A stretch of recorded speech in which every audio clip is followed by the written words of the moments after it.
So describe types of speech we discussed yesterday in class. Detail what Tinker versus Des Moines, 1969 was about. Do you agree with the decision? There we go.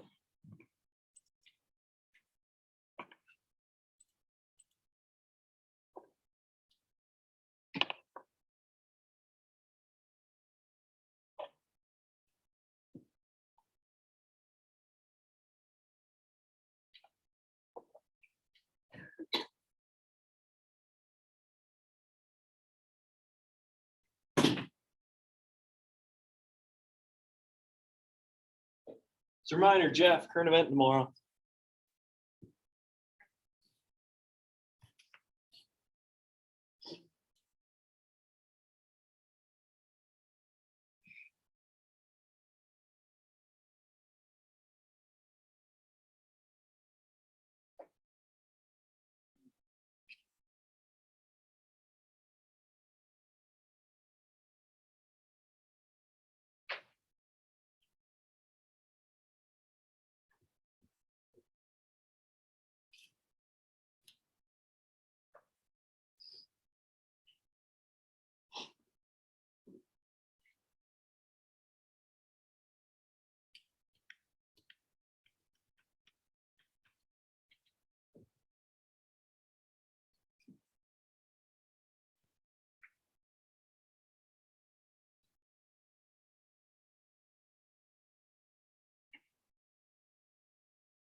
No, why did you bring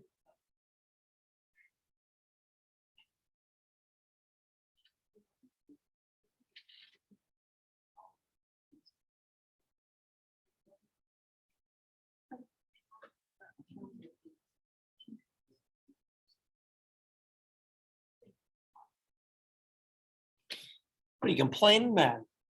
About the terms? No. I'm just joking. You know where to find it. What's that? YouTube video? While you're there, you might as well. Oh, okay, there you go. Yeah. Yep, that'd be cool. All right, so what type of speech did we talk about yesterday in class? Too bad, so sad. Just kidding. Jeffrey, what do you got? Which is the written or formalized form of speech. Okay, all right. So pure speech, written, spoken. Okay. And what are some examples of pure speech? Could you maybe talk about social media, right? Social media, president presentation, teacher giving an assignment in class, Okay. giving a speech at an assembly, A YouTube video. Are you liking subscribe? video, Okay. All right. concert. Yeah. All right, good job. So pure speech we talked about. What else? What else do we talk about? Brock? Symbolic speech. Good job. What is that?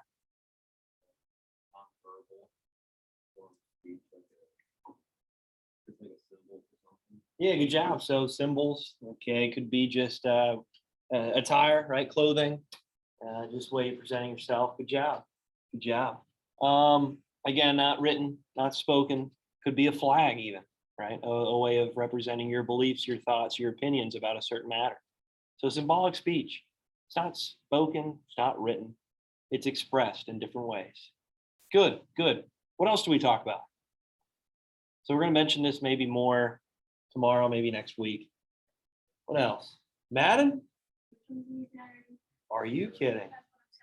Wow. I have one already. I had it done. Defamatory. Pure speech, we talked about symbolic speech. Huh? What is it? Defamatory. Okay, all right. Defamatory speech? All right. I wanted someone. So defaming someone's character? Okay, good, good, good. Defamatory speech, we talked about this a little bit yesterday. What does that mean? What does that mean? Maiden, what does that mean? Boy, you mispronounced that. I'm just kidding. Just joking. Insert that this is false statements of fact about harming other person's reputation. Yeah, good job. So harming someone's reputation, someone's good character, someone's name, maybe because of falsely accused reasoning, right? It could be because something was false, because something was made up. And that is a good example of defamatory speech. And branching off of defamatory speech, what do we have? So what is the spoken form of defamatory speech? Jeffrey? Slander. Slander, yeah, good job. So if you're speaking badly about someone, okay, maybe at an assembly, maybe if it's at some sort of get together, whatever it might be. Good. And then what is the written form of defamatory speech? You might see it on social media, magazine, a newspaper. What is it, Tanner? Oh, you don't know? Okay. I Sorry. wasn't here yesterday. Oh, you weren't. That's right. Taylor? Huh? Vocab? What is it? Libel. There you go. Oh, geez. All right. Yeah. Jeffrey, just like J. Jonah Jameson, right? Writing about Spider-Man, falsely accusing him of being a menace. Oh, he actually says slander in the first Spider-Man with Tobey Maguire, which is pretty funny. Yeah, he does. And the third. He actually says that that's slander. Libel is pretty funny. Yeah. All right, good job, good job. Okay, guys, real quick, Tinker versus Des Moines. What was it all about? You just watched a video on it if you weren't here yesterday. Sarah, what was it all about? Oh, Tinker versus Des Moines. yeah, I remember that. Okay. They protested the war by wearing masks in school, and the school tried to say they couldn't. And it turned out to be a violation of the First Amendment rights. That led to a Supreme Court case and then ruled in the kids' favor. And I agree with their decision. Okay, all right, good, good job. So this was a court case about children that were showing their opinion about the Vietnam War, going against it. And they were using a form of symbolic speech with the black armbands.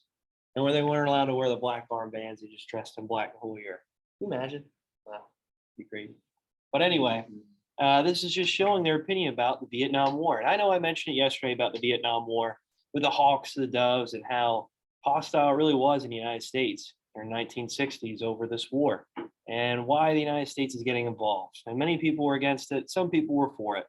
But in many cases, a lot of people thought that, well, this is not a favorable war at all. Like I said yesterday, many people had no idea where to point it out on the map and no clue where Vietnam was even located. Jeffrey, I know we mentioned it yesterday. What was Vietnam before Vietnam? What was the colony's name? Okay, there you go. You got it. Nice, nice. So you said you're for the Supreme Court decision, Sarah? Okay. Madden, what do you think? You agree with it? Anybody disagree? Jeffrey, do you disagree with it? Okay. All right. Well, anyway, with other court cases we'll talk about, like Hazelwood versus Colmare, Bethel versus Frazier. If this was something that maybe was causing harm to the institution or causing an issue to the school, or maybe if it was interrupting the school day, then maybe you would have saw Supreme Court actually side with the the school and with the administrator on this decision. But in this case, they sided with the children and expressing that because their children doesn't mean that they lose their freedom of speech when they walk through the school door. Okay. But if it's associated with the school, then maybe some of these rights, like freedom of speech or expression, could be limited. All right. Is there any questions on that, guys? So again, I think it's an important court case to talk about, and especially you as students. It just goes to show that your freedom of expression and speech is not taken away, even if you're in school. Okay, so today I want to talk about clear and present danger. I want to talk about two court cases that kind of reference that. And if you have any American history, this goes along well with the Espionage and Sedition Acts. I wanted to bring it up in American history, but it just didn't work out. Oh well. So Tinker versus Moyne, siding with the students.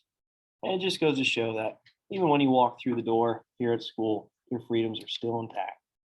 All right, so regulating speech. I know there's a lot on the slide, but the main thing to get from this, guys, is the clear and present danger rule. That's number one. All right, and this is a way that the United States government could limit people's freedom of speech during a time of war. And with the clear and present danger, that is the question. Right? Is this spoken language, this written language, this expressive language, is this going to cause a clear present danger to someone? Is it, if it is, right, if it is going to cause a rebellion or a revolt in America, let's say, or in a community, then it should be limited.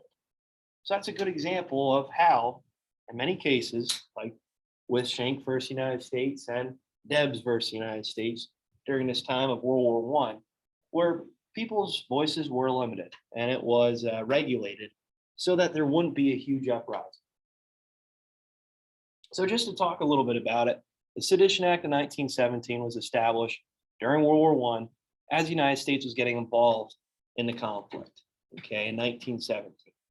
And this was a way to try to prevent any disloyalty to the United States, okay, as we're making a decision to join the war, to join the conflict. Well, we need to make sure that there wouldn't be an uprising at home. And why was it, I guess, why was it so, how could there be an uprising in the US when the US was joining this war? What was the reason? Tanner, go ahead. These of all the European immigrants. Yeah, good job. Melting pot, right? The United States is full of immigrants, ancestry that connects back to a lot of these countries as we're getting involved in the conflict. So Woodrow Wilson had a tough decision to make. We all know the United States, based off of these fundamental rights, these values, their freedom of speech, and these freedoms and rights that the government can't take away or infringe on or limit. And in this case, during World War I, there was a lot of fear, a lot of paranoia that the United States could break from the inside out. So Wilson enacted the Espionage and Sedition Act of 1970. And again, a lot of people in the US were unfavorable of this.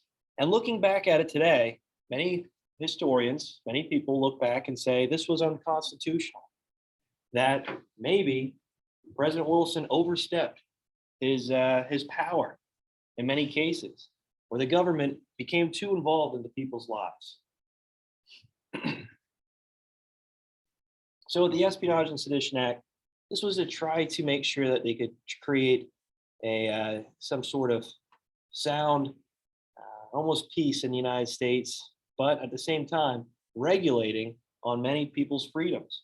And it came to a point where they're ripping people from their household if they spoke a different language other than English, if they were associated maybe with their German heritage or culture. And it really got to the extent where it became severe. People were thrown in jail. People were fined thousands of dollars. At that time, it's a lot of money. Still today, it's a lot of money. And some people were even killed on the open streets just because they might have been a German sympathizer or spy. But this didn't really go away after the war. What was the next big fear, the next big scare in the United States after World War I? Jeffrey? The Red Scare. The Red Scare. What was that all about? Communism. Yeah, good job. Communism. Look out, right? Yeah, good job. So with communism, this was the next fear, the next paranoia. And the Sedition Act and the Espionage Act were still in place after World War I, because communism could tear down the United States from the inside out. And here with the Schenck versus the United States, this was a good example of a person that was a part of a socialist movement. And in 1917, as the Russian Revolution was occurring in Europe, right, obviously in Russia, this was a fear that this might travel over to the United States. And with Schenck, he was trying to push people to not join the war. Okay, he thought the Selective Service Act was unconstitutional, they're pushing people into a conflict, pushing people into a war that maybe they're not all about. Maybe it goes against their religion. Maybe it goes against their morals, their values. And it just goes to show that the government can push people into these conflicts, push people into these maybe jobs that they don't want to be a part of. And isn't that authoritarian? Yeah, it is, right? It is. So that's what he's stating. That's what he's explaining. And to try to express his opinion, he sends out letters to many people to try to avoid or dodge the draft. So if he's doing that, is that a clear attack against the United States during wartime as this draft, the Selective Service Act, was created? What do you think, Tanner? I'd say yeah. Yeah, right? Yeah, he's trying to persuade people to not join the Selective Service Act, saying it's unconstitutional, saying you can't push people into this war. So what do you think happened? Well, they arrested him. They said that his spoken language, his written language with these letters was bad intentions, that it was a clear and present danger to the United States. That even during wartime, this could cause a huge rebellion in the United States. So he was viewed and he was viewed as a person that was going against the United States as a traitor in a way. And he was found guilty, right, of trying to obstruct the war effort. Is there any questions about Schenck versus United States? Another court case, real quick, is Debs versus United States. And that was right around the same time. His name was Eugene Debs, and he was a person that was trying to, very similar to Schenck versus the US, persuade people in not joining the war effort, saying that, you know what, the people don't have a choice in getting involved in the war. Whose choice is it? Whose choice is it to get involved in war? Is it the president? Who is it? Who makes the decision to get involved in a war, declare war? Go ahead, Tanner. Congress. Yeah, good job. Good job. And he expressed himself pretty well in court, actually. He said, well, why does Congress choose for the right of the people? Isn't this country dependent on people's freedoms and rights? Well, why doesn't the people have a decision to declare war? Never in America's history have the people made a decision to join in the conflict. Now they're going to say, well, we're representative government. We elected these officials that make the decision to declare war. Well, he kind of goes on the limb and expresses that maybe the people should have a decision. Maybe overall the popular vote should have the decision of whether or not we should join the conflict or if we should. If the United States is based on freedom, then why don't the people have a choice? And even the whole court decided, well, he makes a good point. He expressed himself pretty well, but he had ties to a socialist party. And what do you think happened to Debs? What's that? Straight to jail. Yeah, straight to jail. Yeah, he was thrown in jail. Huh? Oh, did you? Oh, okay, cool.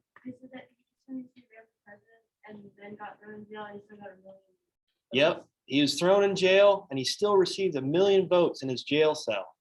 How crazy is that? Pretty wild, I think. And it just goes to show his popularity. And really, the United States knew this, the justice system knew his popularity. And if you would continue on these ways to maybe obstruct the war effort, what could happen? Well, the US could break internally, right?